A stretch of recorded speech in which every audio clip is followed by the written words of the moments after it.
Hello everyone, welcome and welcome to Fontis. Welcome to this online information session, a guide to making the right study choice.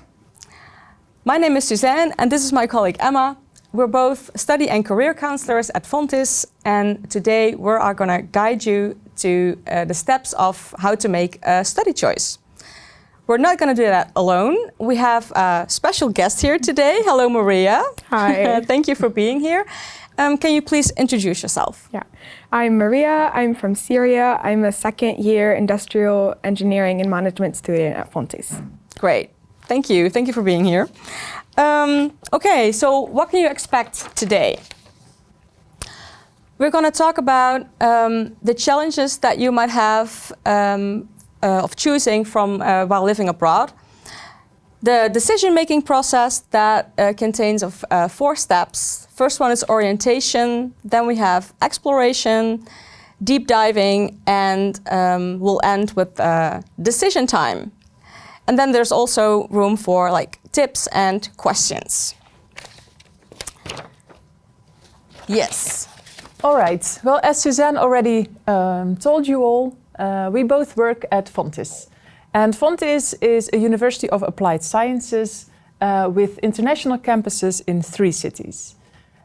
We offer 23 bachelor's and 16 master's programs, and we have over 40,000 students.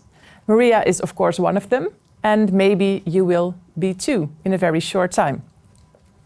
But before that is the case, we will first start with the challenges of choosing from abroad.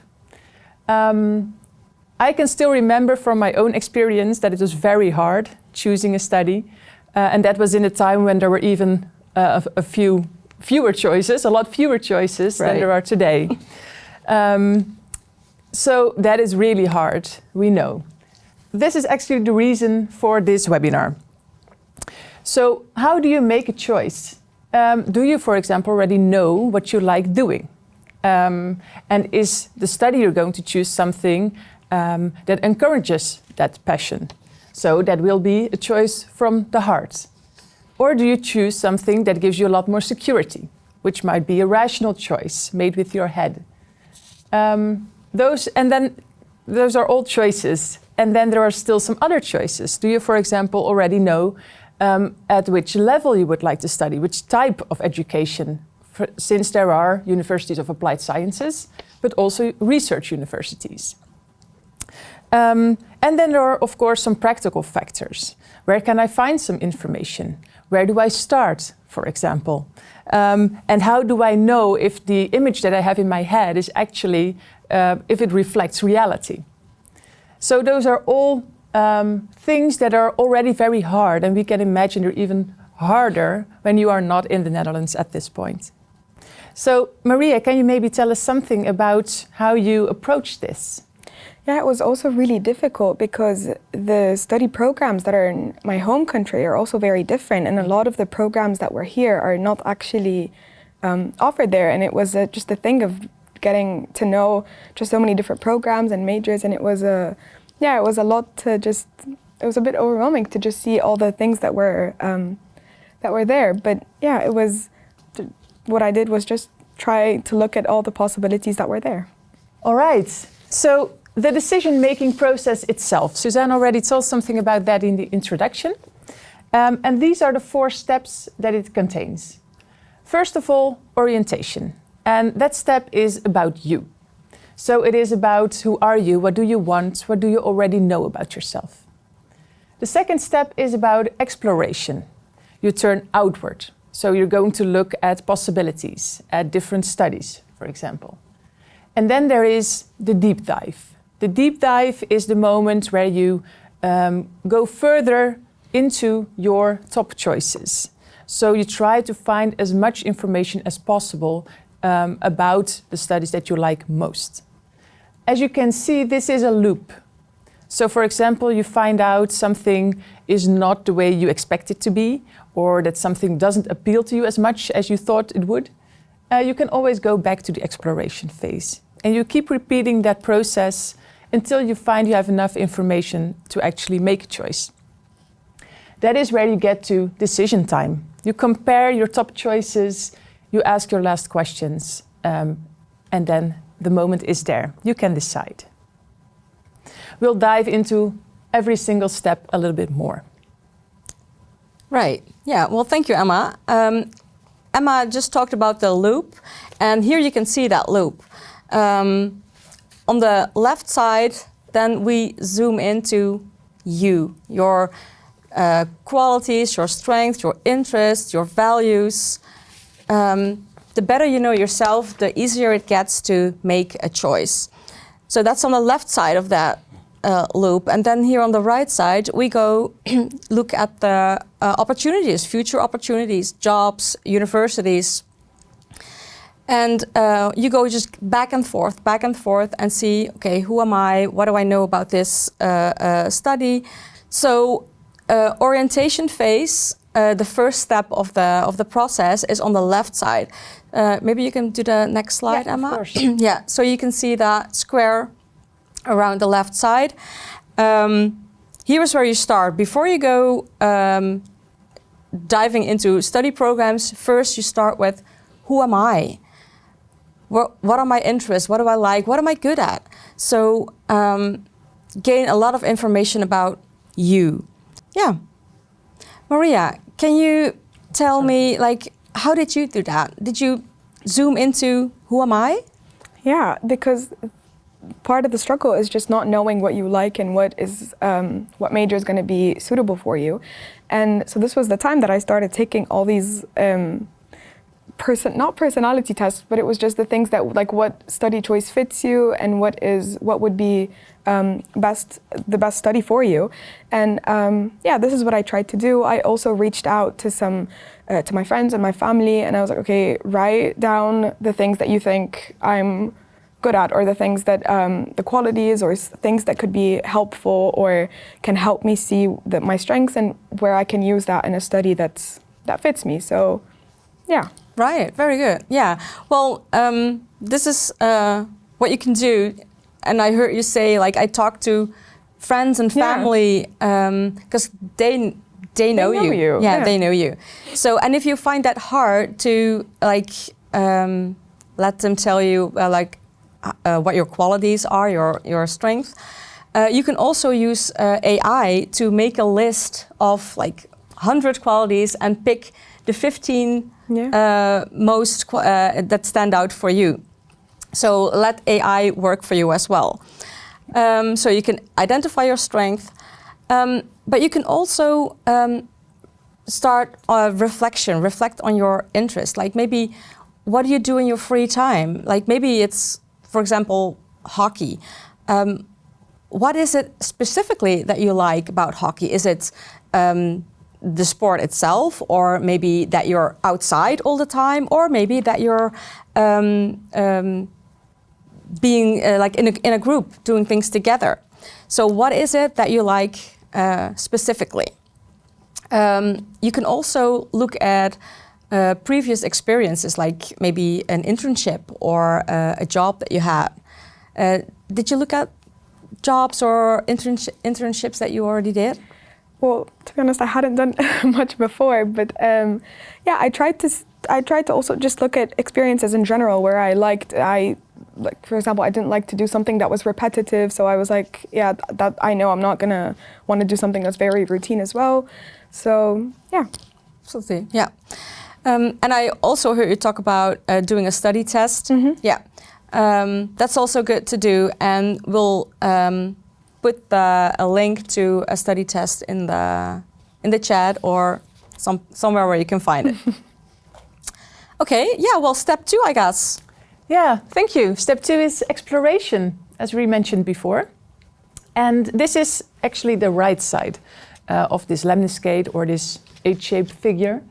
And this is where you start connecting who you are and what you got to know about yourself with the options that there actually are. You can think about, for example, your personal goals. What are the things that you would like to achieve? And how will you shape it in the coming years? Is it just your study? Is it maybe something else you will do also? And what kind of studies are there? in your field of interest, for example. And how will I get my information? This is your plan of action. So this is everything that you're going to do in the exploration phase. And to give you some more examples and some more background, we can look at this. In the Dutch education system, maybe you already know, but there are two types of universities. There are universities of applied sciences and research universities. The research universities are more theoretical, where the universities of applied sciences are more practical. They both have the same level, and they both have the same level of education, but the approach is different here. So maybe you can find out what suits you best. At the universities of applied sciences, there's still a difference between bachelor's and between associate degrees. So look into all those differences to make sure what suits you best. A great place to start, if you want to explore your options, is StudyFinder. Because StudyFinder is one of the websites that sums up all studies being taught in English in the Netherlands.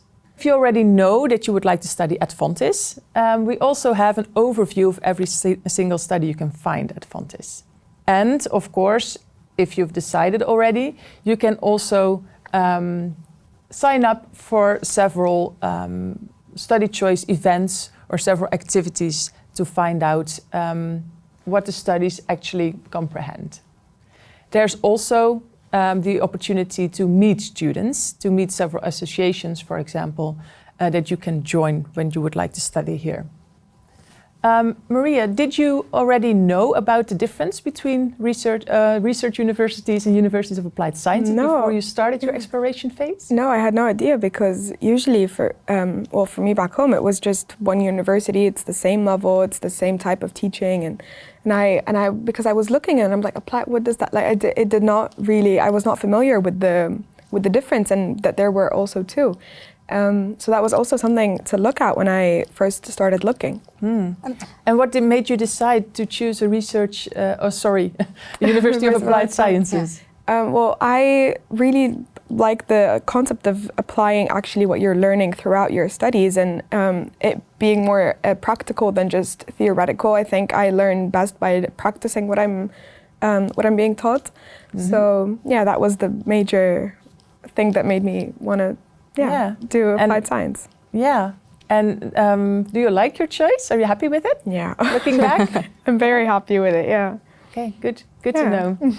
Did you also sign up for some study choice events or activities? Yeah, I would watch all the online sessions and everything I can find about the programs, and I would try to just get a better idea of what it was through the events. Yeah. Okay. Thank you. Let me see where we're going next. Oh, we're already going to the deep dive. Deep dive, yeah. That's the third step in the process. And I was wondering, did you make a top 5 of your the studies that were still in the run? Yeah. It was difficult because I had such a long list, and then when you're first in the process, you think, oh, I can do this. It's just a whole lot of options for you. And then what I tried to do is I would eliminate. I would be like, okay, I don't know what to do, but at least I can try to think what I don't want to do, and that's where the list was getting narrowed down, and I eventually had like a top 5 or a top 3. Yeah, because you cannot deep dive into every single study. That's too much. It's too much. Normally the exploration step, you end with a top 5 of study programs, and then you go deep dive into every single of the 5 programs. That means that you go do like student for a day. It's a student for a day. Yeah, very good. Student for a day. To gain as much information as you can about this program. But it's also wise to talk to people who are already in the field. Mm-hmm. Like maybe if you want to be a bookkeeper, go and talk to a bookkeeper. What does he do all day? What does it take to be a bookkeeper? What do you need? Or qualities and everything. So I was wondering, did you talk to someone in the field? Yeah, I would try to contact the students that were already studying, and I would try to get an idea of what the courses were, what they were learning, what it actually meant to study this, what they liked it, what they did not like. I tried as much as I can to get in touch with some of the students at first. Did that help? It really did, because you can read so much on a website, but it's different than actually getting the experience from a person that's actually going there. Right. Yeah. That's the most important part. Like, there's a lot of information on the websites, but go and talk to people. Go talk to student ambassadors. Yeah. All right. Well, we're going through the steps at a certain pace at this point. But in reality, of course, this is something that can take weeks or maybe even months. Absolutely, yeah. It also depends on when you start, of course. For some people, they maybe start a year or 2 years in advance. How long before you actually came to the Netherlands did you start? I started when I was in 11th grade in school, so I think I started Pretty year early. And I really tried to start as early as I can, because also you need to make sure to not miss any deadlines and to apply on time. And I did start very early. It took quite a while. Good. Well, we said here decision time, but as we mentioned before, this is a loop. From your orientation to your exploration and your deep dive. It might be that some studies of your top 5 or top 3, for example, are not exactly what you thought they would be. Or they kind of disappoint you when you look into them. Or you find out there's some study you might have missed before, and that is just perfect for you. So give yourself some space and flexibility, but also time to make this process work. But at some point, you will get to decision time. You are ready to choose. You still have maybe 2 or 3 left, but you have enough information to decide. Here are some tips that you can maybe use. As we mentioned before, you can choose with your head, you can choose with your heart, but research shows that best decisions are made with both of them. To use a little bit of both to see what suits you best. For the rational part, you can always use a study comparison sheet. It helps you list the pros and the cons and see what weighs for you, what you find important. And just, write them down. Make a balance sheet for yourself and see how that works out. You can put everything in order for yourself. But at least as important is, how do you feel about it? Do you feel like a little butterfly in your stomach when you think about the study? Do you feel connected to the people you talked to before, maybe some students or teachers? Does it make you happy when you think you're going to start this study? It's, I think, at least as important as just getting things in order for yourself. Was your study choice a combination of the two for you, or did one of them maybe was a little bit more important for you? It was a combination, because I was like, okay, I would like to do this, but then I would think with my head, and then I would be like, maybe it's not the best career choice. It's not going to be maybe very good for me moving forward. So it was a combination of the both, and it was, The goal is to try to make a most, like the rational approach and, combine of both. Yeah. All right. Can I ask something? Yeah, of course. Was there any influence of your parents or friends? Yeah, that also was there. My parents wanted me to become a doctor, for example. I knew I did not want to do that. So it was also that, but it's good to also hear insights from other people, but at the same time, if it's, it and you're positive that you don't want to do whatever you're being suggested, then keep close to exactly what you want. At the end, it's your it's your life. Right. Yeah, definitely. And is there something else that you would like to add here, what maybe helped you that we did not mention? But in your own process. Yeah, because it is a lot of pressure to try to decide what you want to do, and especially it's like at an early time in a person's life. So it is a lot of pressure, but it's okay. My thing is just to try, like what I would have told myself would be just, it's fine. Like, you're gonna figure it out.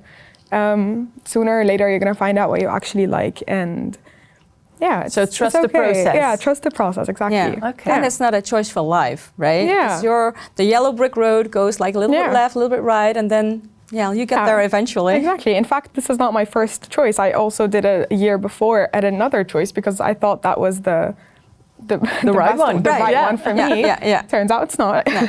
But so it's also fine. Even if you start doing a choice and you don't like it, it's not the end of the world. It's Right. fine. You can always, you go through the loop That little again. loop again. Right, That yeah. loop again. Yeah. Okay, so thank you. Yeah. So we are nearing the end of this video for now. But before we do so, we would like to tell you something about the upcoming activities at Fontys. There are a couple of things you can do when you are exploring the different opportunities or when you're deep diving into the different studies we offer here. There are online information sessions, both general but also program specific. There are open days on campus, so if you happen to be in the Netherlands, please visit our campuses to get an idea of the surroundings of the students and teachers here. And of course, you can be a student for a day, and you can experience what studying at Fontys is really like. So for all activities and events, you can always visit fontys.nl/en/meet us. Well, thank you all for watching this video. If you have any questions, please put them in the chat so we can answer them for you.